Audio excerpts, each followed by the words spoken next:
안녕하십니까. 인사이드 테이블의 노상진 목사 여러분께 인사드리겠습니다. 제가 그 신학을 공부하면서 예전에 굉장히 충격받았던 적이 있었어요. 이게 뭐였냐면 다윗에 대한 증거가 없다. 고고학적인 다윗에 대한 증거가 없다라는 얘기를 많이 들었는데 그래서 그때 학문적으로 어떤 내용이 있었냐면 다윗에 대한 증거가 없을 뿐만 아니라 다윗은 실존 인물이 아니다. 다윗의 왕국은 없다. 이런 얘기를 들었던 적이 있었습니다. 그런데 제가 더 충격받았던 건 뭐였냐면 근래에 이 학설을 뒤집어 엎어가지고 아니다. 실제로 다윗은 존재했고 성경은 사실이라는 걸 말이 아닌 사부로 증명하신 분이 계셔서 오늘 모셨습니다. 우리 서울 장신대 강우 교수님 모셨습니다. 신학을 한다는 거는 어떤 의미가 있잖아요. 뭐 어떤 소명을 받았든지 어떤 의미가 있을 텐데 신학 어떻게 하셨는지 혹시 좀 이야기해 주실 수 있을까요? 대학교를 가야겠다라는 생각을 가지게 됐어요. 네네네. 근데 어떤 학문을 하게 될까? 그때는 신학에 대해 목회에 대한 그런 생각을 안 했습니다. 그러셨구나. 근데 그때 하나님 앞에서 제일 가치 있는 학문이 뭘까? 그 생각을 하게 되었고요. 저는 가장 가치 있는 학문이 신학이다. 그런 그렇군요. 생각을 네. 가지게 되었습니다. 뭐 저 같은 경우 실천신학을 전공했지만 성서신학을 많이 하시는데 왜 굳이 성서고고를 하시게 되는지 궁금합니다. 처음에는 이제 좀 놀기도 많이 하고요. 그런데 본격적으로 2학년 2학기 때부터 이제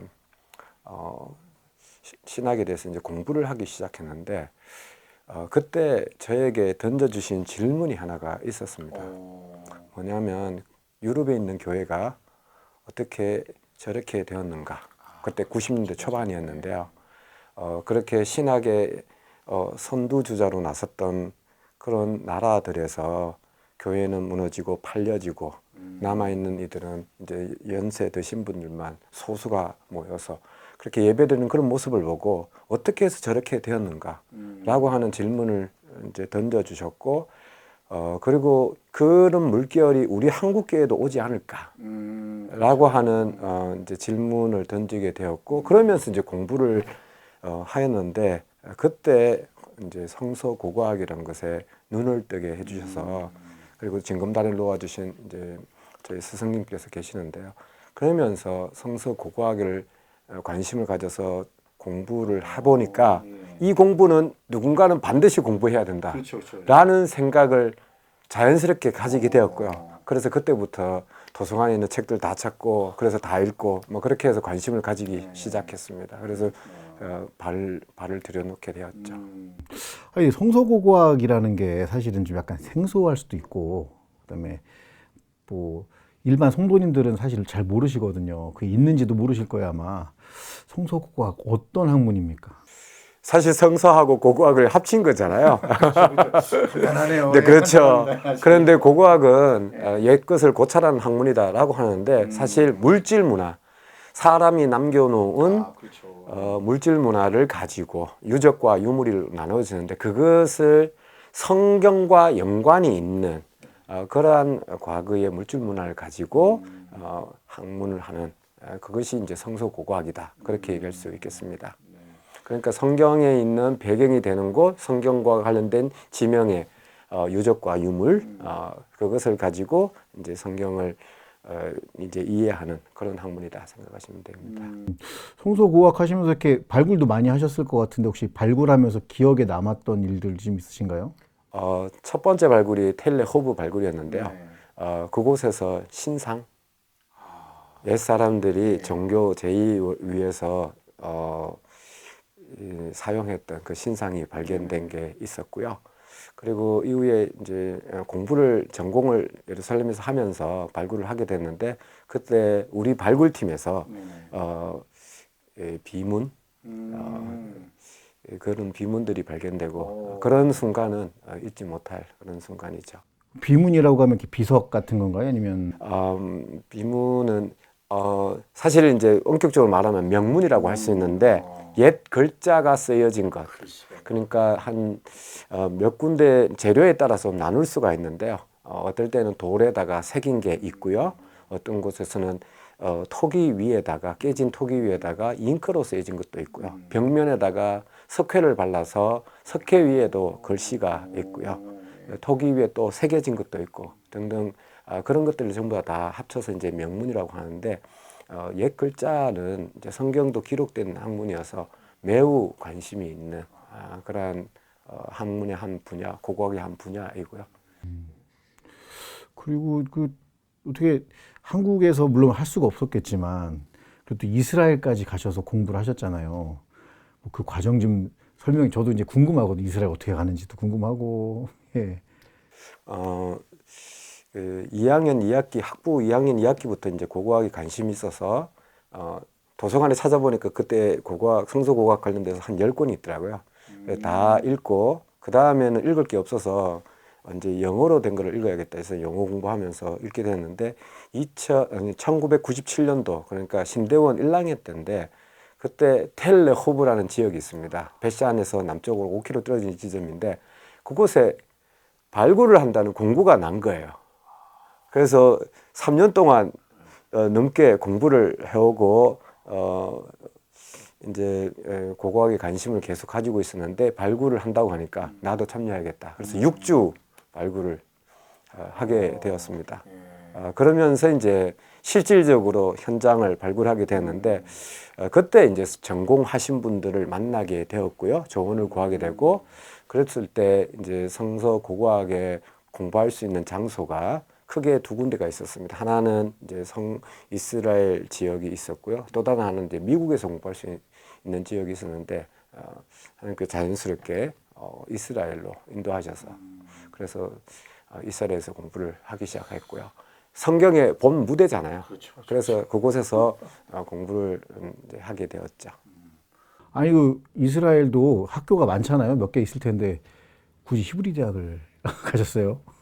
저희 스승님이신 우리 한 분 강사문 교수님께서 계시는데 교수님께서 그곳을 공부하셔서 자연스럽게 저도 예루살렘 가서 그 히브리 대학교에서 공부해야겠다라고 생각했고 제가 읽었던 책의 그 저자께서도 저명한 고고학자께서도 그 예루살렘에서 이제 가르치는 교수셨기 때문에 그렇게 해서 예루살렘 히브리 대학교에서 공부하게 되었고요. 사실 다른 대학교가 있는지는 그때 당시는 몰랐습니다. 다 인생이 다 그런 것 같아요. 보니까. 아유, 사모님 어떻게 만나셨어요? 아내는 한국에서 저희 아내를 찾을 수가 없어서 이스라엘에서 가서 그곳에서 만났죠. 아, 공부하라고 보내놨더니 공부를 안 하시고 연애하고 오셨다. 뭐 이런 답인 것 같습니다. 제가 궁금했던 건 이게 판이 원래 고고학 판 자체가 뭐 영미든 독일이든 간에 이렇게 성경에 대한 증명을 해내는 게 아니라 성경이 사실이 아니다라는 걸 오히려 증명하는 경우가 많았는데 교수님이 그 성서 고고학을 공부하시면서 어떠셨어요? 그때도 그런 게 있으셨어요? 성경을 이제 관련된 유적 지명들을 발굴을 하면서 성경에 있는 내용과 달리 결과물이 그것이 사건과 인물과 관련된 이야기는 성경에서는 있는데 그와 관련된 고고학적인 게 발견이 안 된다거나 오히려 그게 반하는 내용들이 나온다거나 라고 했었을 때 이것이 이제 고고학을 통해서 오히려 성경을 반하는 부정하는 그런 데 쓰이기도 했죠. 그런 예는 찾아볼 수 있고요. 예를 들면 이제 여리고 같은 데가 그랬었고 아이라는 것이 그랬습니다. 발굴해 보니까 아이에는 여호수아가 점령했다고 하는 가나안의 성읍이 없더라. 여리고에도 전에는 그것이 이제 이스라엘 백성이 무너뜨렸다고 하는 가나안 성읍이라고 했는데 그게 여호수아 시대 것이 아니라 오히려 몇백 년 전에 이제 성읍이었다라고 하는 주장을 고고학자들이 고고학적으로 발굴을 하고 그렇게 주장을 하죠. 그래서 이제 고고학을 통해서 성경을 부정하는 오히려 반하는 내용들을 주장하는 또 기술하는 그런 책들과 연구들이 나오게 됐죠. 그게 한때 유행하던 맞아요. 흐름이었었어요. 그런 흐름이 있었고요. 그런데 여기서 이제 문제는 고고학이라는 게 과연 성경을 부정하거나 긍정하거나 증명하거나 그렇게 쓰임을 받을 수가 있는가? 고고학의 원래 목적이 그런 것인가? 고고학이란 그 학문의 본질이 그런 것인가? 그것은 아니다라고 얘기할 수 있고요. 오히려 이제 고고학을 통해서 성경의 어떤 배경과 성경에서 말하고 있지 않는 부분들까지 물질 문화를 통해서 들려주고 일부 내용은 성경에 나오는 역사와 사건들을 그렇게 우리에게 알려준다라고 할 수가 있겠습니다. 요즘 그 이 고고학이 사실은 지금 일반 성도님들한테는 다가오기 좀 어려운 학문인데 어떻게 하면 좀 성도님들이 조금 더 가깝게 이렇게 만날 수 있고 더 잘 받아들일 수 있을지, 고고학이 현재는 어떻고 미래는 어떻게 될 건지 좀 이야기해 주시면 감사하겠습니다. 예전에 제 지인 중에 제가 그때 클래식을 몰라가지고요. 어떻게 하면 클래식을 좀 잘할 수 있을까라고 질문을 하였더니 그 친구가 그렇게 얘기를 하더라고요.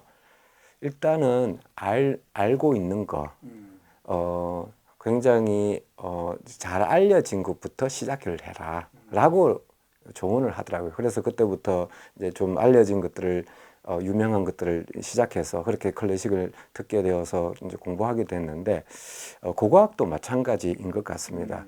처음부터 이것을 접근해서 알기는 쉽지는 않고요. 대신 흥미로운 거, 자기가 궁금해했던 거, 그런 것들을 검색하거나 자료를 찾아보거나 영상을 살펴보거나 그런 내용들을 그렇게 시작하시면 어떨까라고 말씀드리고 싶고, 특별히 매년마다 성서 고고학에서 한 해 동안 발견된 것 중에 가장 유익한 것 또는 유명한 것, 탑 10 discoveries. 그래서 매년마다 이런 것들을 발표합니다. 물론 어디에서 하느냐에 따라 되지만 그런 것에서부터 흥미를 가지시면 어떨까? 저희는 왜 모를까요, 그거를?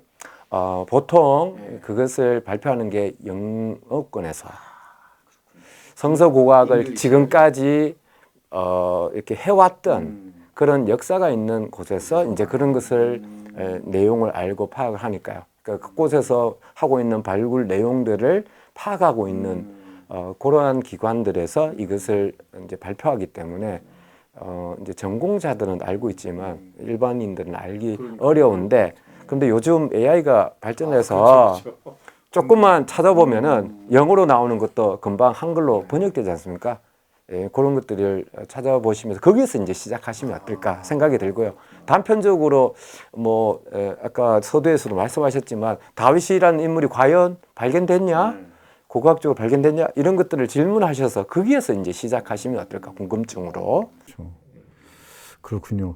마지막으로 그 고고학을 하시다가, 성서 고고학을 하시다가 이게 하나님에 대한 어떤 느낌들, 영적인 감흥들 뭐 이런 적이 있으셨습니까? 아니면 그냥 이거 학문이니까 그냥 공부만 하고 말지 뭐 이러셨습니까? 어떻게 하나님을 경험하신 사례들이 있었을까요? 굉장히 좋은 질문이고 중요한 질문인데요. 저는 신학을 하면서도 어떤 분들은 신학을 하면서 오히려 신앙이 맞아요. 쇠퇴되거나 무너지거나 교회에서 멀리되게 된다라고 하는 말씀을 하시는 분들이 계시고요. 이제 고고학도 그런 이제 분들이 있는데 오히려 저는 그 반대라고 생각합니다. 저에게 있어서는 신학을 하면 할수록 오히려 신앙이 더욱 건강해지고 견실하여진다라고 하는 경험을 하게 하셨고요. 고고학도 마찬가지로 그런 과정을 가지게 됐는데 발굴을 하면 할수록 내가 하고 있는 것이 성경에 있는 내용과 연관이 있다라고 하는 생각을 가질 때 땀을 흘리고 노동을 하는 그런 행동이지만 일들이지만 발굴이라는 게 굉장히 그 자체가 저에게는 의미가 있어 왔고요. 그리고 발굴을 하는 그 작업들을 통해 가지고 성경에 있는 내용을 훨씬 더 넓게 깊게 이해할 수 있게끔 그런 결과물들이 발굴하는 장소에서 나오니까요. 그래서 그 속에서 성경이 제 마치 이제 피부로 느껴지는 이 도구를 통해서 이제 느껴지는 그런 모습을 이제 접하게 되고 경험하게 되었습니다. 그렇구나.